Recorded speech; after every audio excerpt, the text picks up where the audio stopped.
Hey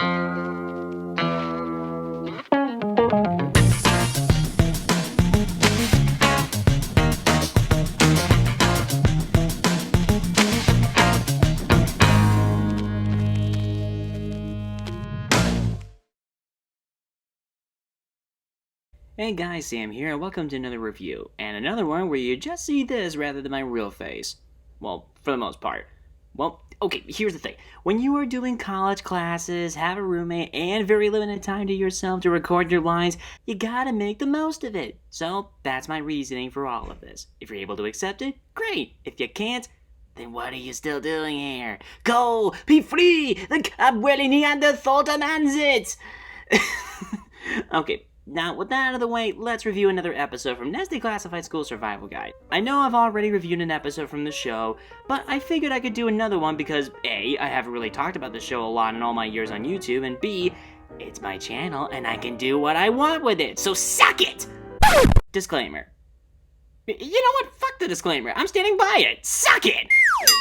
Okay, all jokes aside, I really just wanted to review another episode. This time, it's on one that's actually pretty relevant today in many aspects, and that is the school newspaper episode. What happens in this one? Well, let's go ahead and get started, and I think you know the drill by now. Summary first, thoughts after. Okay, let's begin.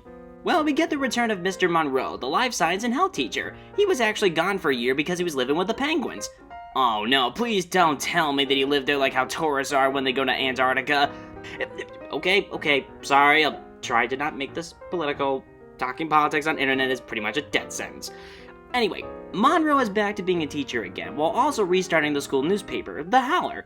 But he needs people on his staff. So after kind of getting forced into it, Ned signs up thinking Mose and Cookie will join him. But they don't. So he gets them back by forcing them to join him. How? By using a fishing net.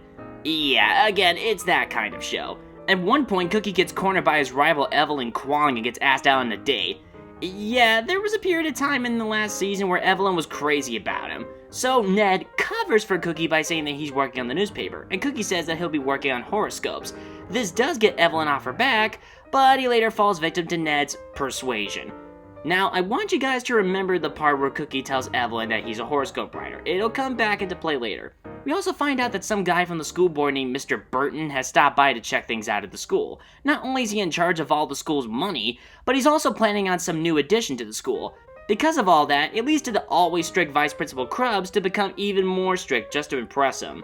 Hey, that's the kind of thinking some school board members have about some curriculums they find useless. Like art, for example. You know, the kind of people that you wish could just fuck off.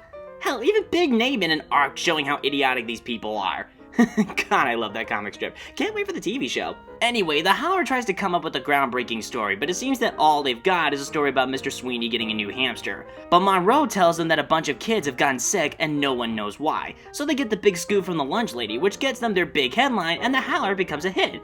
But this doesn't sit well with Krubbs and Burton, so they warn them that if they try that again, they'll get detention and Monroe will get fired. So it looks like the kids have no choice but to do the Mr. Sweeney hamster story.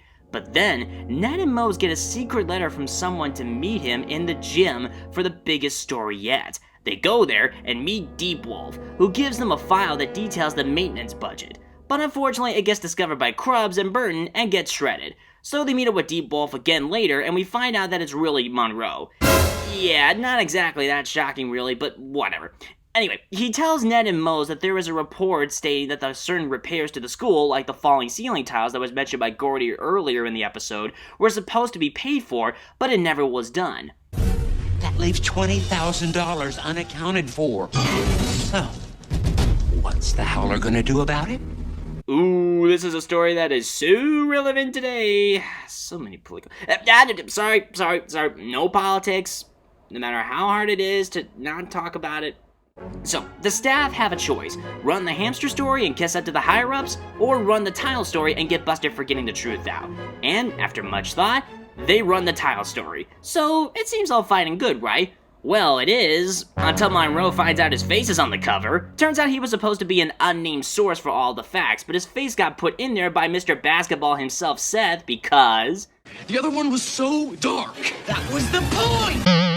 Wow, what a dumbass. So now they gotta get every paper they printed before Krubbs sees it. So, how many did they print? 12. Oh, good. No, wait. 400. Huh? Dumbass! So yeah, they gotta hurry the hell up. So they all go as fast as they can, getting all the papers back. Eventually they get to 399. So where's the last one? Well, in an overdramatic way, it starts flying through the hall. The others tried to get to it, but it's too late. Krubs got it. So it looks like they're dead, right? Well, actually, no. Krubs actually finds the story interesting, while Burn wants the kids expelled and the paper shredded, including his new edition plans. But after a little tussle, Krubs snatches it, and we finally find out what this new edition really is. The new addition you're building is a pool in your backyard? Yeah, the whole thing's gonna cost about 20 grand. Now that we're going with the expensive tiles. Yep, Greedy McDumbass was using the $20K that was supposed to be used to pay for the ceiling tiles to buy pool tiles. A bus. A Ted. So Krubs talks down Burton, promises to deal with him later, with a lawyer of course, and tells the kids that this could be their newest headline, ending things off on a nice note.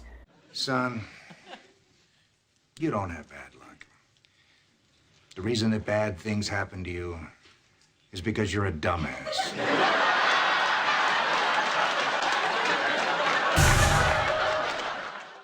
But before we get to my final thoughts, there is a subplot that involves Cookie being a horoscope writer.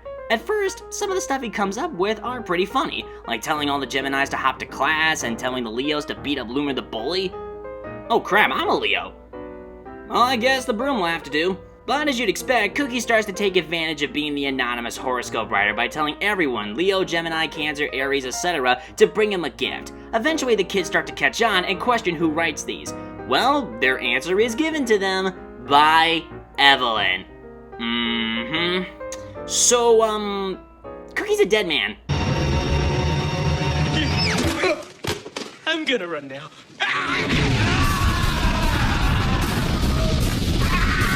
The end. So that's the episode. What are my thoughts? Well, let's get the Cookie horoscope subplot out of the way first. To put it simply, it's funny. Daniel Curtis Lee once again gives another funny performance. Loomer getting chased around is pretty humorous, and the ending was perfect. No joke, for a long while, I would always quote this moment because I found it so funny as a kid. I'm gonna run now. Moral of the story here, kids, do not take too much advantage of what you write in the paper. Do that, And then I'll light my foot off in your ass. So the final score I'll give the Cookie subplot is a simple 9 out of 10. Now let's get to my thoughts about the main story. Honestly, this story may be seen as decent in the eyes of a child, but it will be seen as fantastic in the eyes of an adult.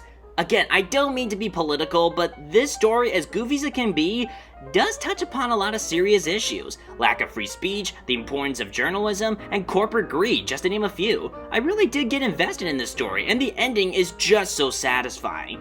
It can also be pretty funny too. The obvious parroting of the dark, mysterious figure handing over secret documents we see a lot in other movies and TV shows, the slapstick, the over-the-top deliveries from the actors, Seth being a dumbass, and also this.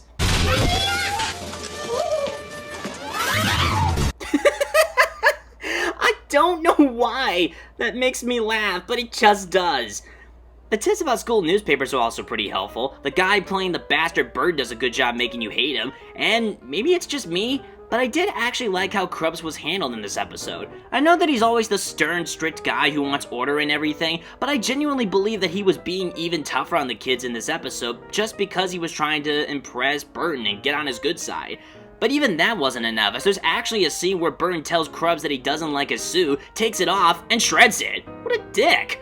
So when Krubs is surprised reading about the tile story and starts to believe the kids, I really do believe that. I believe that even he was getting sick of Burton. But he had to brown-nose him a lot because, well, he's the school board chairman. Power, the dick's greatest weapon. Okay, that sounds really bad. But you get my point. It was nice to see Krubs fully on the kid's side at the end, which, like I said before, is pretty satisfying. So, are there any flaws in the story?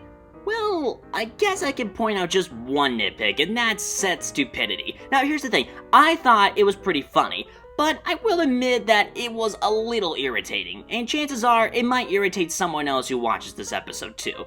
But aside from that, I've got nothing to complain about. It's pretty damn good. I have reviewed other newspaper-related episodes in the past, like Krabby Chronicle and Ponyville Confidential on my old BaseballSam1 channel, but I do believe Net's Declassified managed to do this kind of story better than SpongeBob and MOP, in my opinion at least.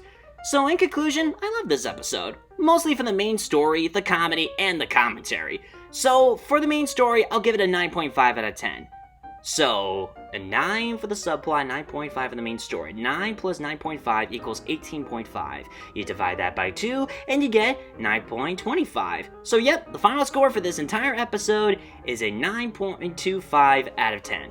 Well guys, that's pretty much it. I hope you enjoyed this review, and if you did, give it a like and subscribe to my channel if you haven't already. And don't forget to check out my Twitter too. The username is in the description down below. Thank you guys for watching, and as always, my name is Sam, and good night everybody!